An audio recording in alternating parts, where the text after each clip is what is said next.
સમયથી જોઈ રહ્યા છે કે જે સરકારનું ફોકસ છે તે સ્ટાર્ટઅપ ઇન્ડિયા અને સ્કિલ ઇન્ડિયા જેવા જે પ્રોગ્રામ્સ છે તેના પર છે. સાથે જ હવે સ્ટાર્ટઅપને પ્રોત્સાહન આપવા માટે પણ સરકાર અહીંયાથી શક્ય છે કે તૈયારી કરી શકે છે.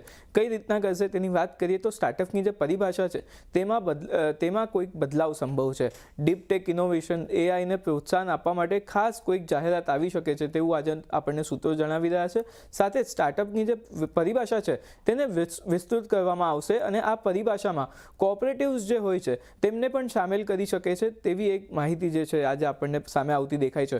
સાથે જ કોઓપરેટિવ્સ કંપનીઓના જે ઇનોવેશન અને ગ્રોથને પ્રમોટ કરવાના હેતુથી જે છે તે સામેલ થઈ શકે છે, જેનાથી ચોક્કસપણે જે તેનો વિસ્તાર છે સ્કીમનો તે ખૂબ જ મોટો થઈ જશે.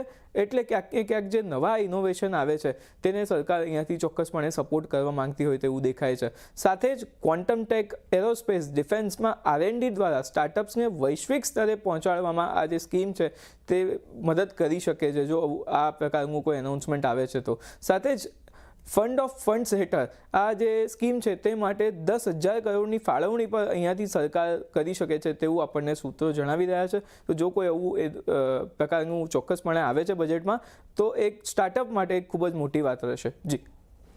જી કરણ, આ